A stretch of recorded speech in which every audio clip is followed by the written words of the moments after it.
Hi guys, welcome back to the channel. So it finally happened. A female boxer had to go up against a male boxer at the Olympics.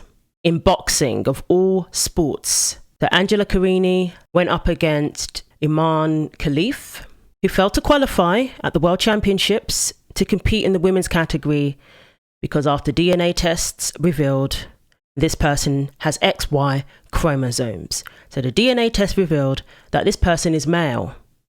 So Khelif and a Taiwanese boxer, Ting, are allowed to compete at the Paris 2024 Olympics in women's boxing. So Khelif and Angela are in the 66 kilo weight category. Apparently when it comes to weight, the Olympic Committee suddenly knows what categories are.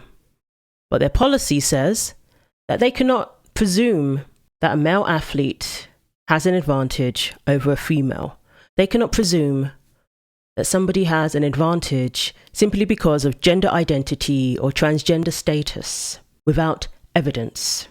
And we know there's ample evidence. We know that common sense is enough evidence. So despite being banned from the World Championships, the Olympic Committee says it's okay for men to compete against women.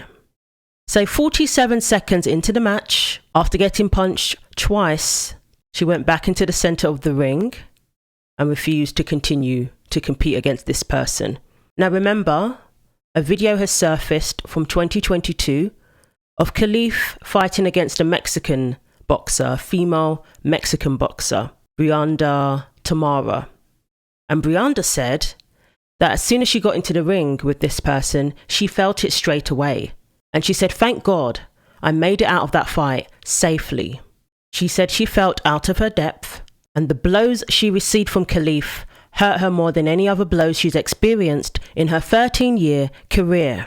She was fighting against a male athlete, and she felt that straight away. So no doubt, Angela went through the same thing. Just a few seconds into the fight. Guarantee you, she was feeling the same. She was hit 2 times.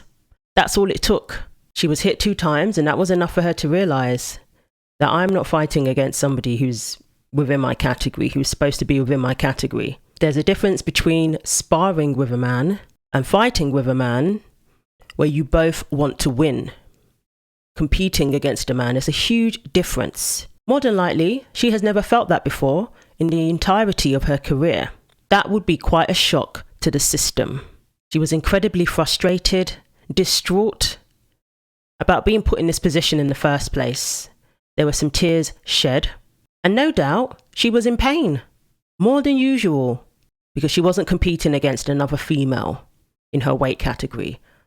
A male in your weight category is still going to do a lot more damage than a female. She may as well have been fighting in the heavyweight division. And she refused to shake Khelif's hand. So after the match was called off, she yelled, "This is unjust," and slammed her headgear to the ground. She was later seen in the center of the ring, crying. So at the press conference, she was speaking to reporters for 20 minutes. Now, I'm unable to show various footage because the Olympic Committee will strike the channel. So I'm just going to read some of what she said. "I'm used to suffering. I've never taken a punch like that. It's impossible to continue. I'm nobody to say it's illegal. I got into the ring to fight, but I didn't feel like it anymore after the first minute. I started to feel strong pain in my nose. I didn't give up, but a punch hurt too much. So I said enough. I'm leaving with my head held high." And her coach, Emanuele Renzini, told reporters that he was unsure if the boxer's nose was broken and that she had been warned not to take the fight. Many people in Italy tried to call her and tell her, "Don't go, please. It's a man. It's dangerous for you." The fact that the International Olympic Committee feels fit to put women through this is absolutely disgraceful. I don't know what they're worried about. They're worried about hurting the feelings of, number one, men who want to identify as women. They're worried about denying these 2 athletes an opportunity when it has been revealed that they have XY chromosomes, that they are men. The International Boxing Association warned the Olympic Committee and said that these athletes were even being deceptive. That it's not a matter of, they didn't know that they had XY chromosomes, because apparently legally they are known as female in their countries. So it's not as if they didn't know, according to the International Boxing Association. There was also some misinformation being spread, saying that these athletes are actually female, but they have higher than normal testosterone due to a medical condition. That's what was said initially, and that was what was being reported. No, International Boxing Association has come out again and confirmed, no, these people have XY chromosomes. DNA tests have confirmed that. Multiple DNA tests have confirmed that. So in their statement, the IBA explicitly notes that the two boxers did not undergo a test examining their testosterone levels. Their testosterone levels weren't even tested. That wasn't the issue. A separate and recognized test was conducted, which found both boxers to be ineligible to compete in women's boxing. So minutes from a 2023 New Delhi board meeting revealed that samples from these two boxers were examined by two separate laboratories that found they did not meet the eligibility criteria. And when the decision by the IBA was made, neither of the boxers contested the decision. If they were female, wouldn't that be easy to prove? Why would they not contest it? So it's clear that the IBA defines woman as an individual with chromosome XX. It also outlines that a boxer may be subjected to tests to confirm if they have such chromosomes, which serves as the eligibility criteria for women's IBA boxing. So apparently, Khelif initially did appeal the decision, but ended up withdrawing his appeal. So the IBA's decision became legally binding.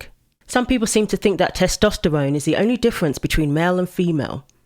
If your testosterone levels are high, you can claim to be male. If your testosterone levels have been lowered due to hormones or whatever, then now you can suddenly claim to be female. But thankfully, the IBA, who have common sense, realize that it's not just about testosterone levels, so much so that they never even tested testosterone levels. They went straight to the source, chromosomes. Very, very simple. But it would look odd, I guess, if they were to deny these boxers an opportunity to compete in the women's category, since their policy says that if the national governing body decides that it's acceptable for men who identify as women to compete and have their own rules, then they're not going to stand in the way.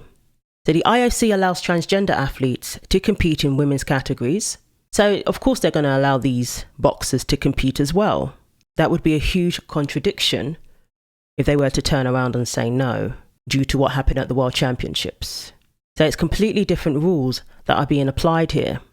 One with common sense that protects women, and the other that allows women to go into the ring with male athletes. USA Boxing needs to take note, because this is what's going to happen when it comes to boxing in America. We're going to see this sort of thing happening. Women being put in a position where they have to fight a male athlete and risk their lives. Women are going to testify about how it feels to be punched by a man. That's if they're fortunate enough to get through the match safely, or to survive the 1 or 2 punches. All it takes is one punch. There are people, as we know, who have died from one punch. And the chances of that happening are a lot greater when it's a man punching a woman. We all have eyes, and we can see clearly that these boxers are male. The IOC is endangering lives, the lives of women. So they don't hurt the feelings of men who want to compete in their categories. So April said, Angela Carini abandoned her fight 7 seconds in. You are truly a champion and will always be remembered for standing up for women around the globe. God bless you. This is a fighter. She said, I'm still crying from watching her this morning.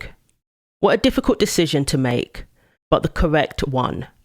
Absolutely, she made the right decision. You know why? Because people need to value their lives. People need to value their lives. Her life is more important than an Olympic medal, it is. But she has been denied the opportunity to proceed further. And we talk about inclusion, but it's the women who are being excluded by force or choosing to exclude themselves because they care for their safety, or because they don't qualify because their spot has been taken by a male athlete. J.K. Rowling speaking about the Taiwanese boxer who's yet to fight.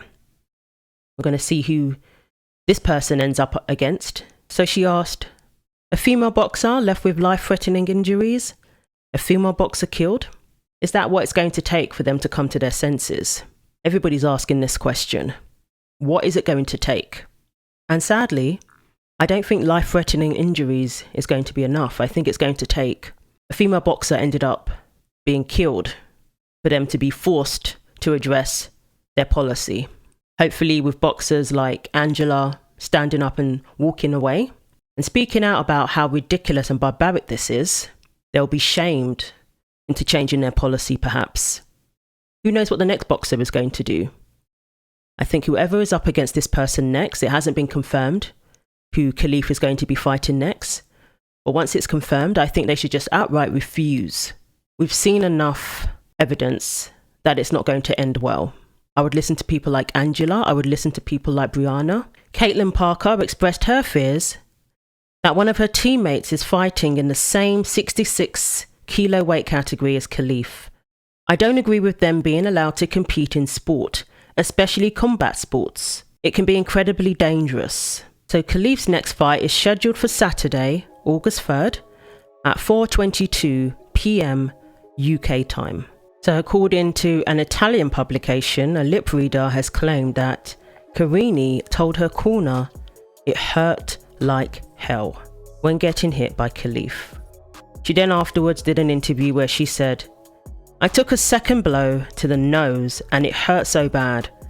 I didn't feel like continuing. Did I let myself be influenced by the media case? No.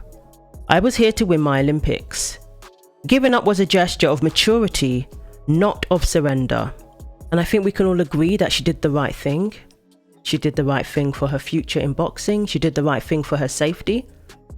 And she did the right thing for women's sports. Because if this doesn't send a clear message, I don't know what will. So let me know what you think. Thanks for watching. Take care of yourselves. Like, comment and subscribe. And God willing, I will see you in the next video.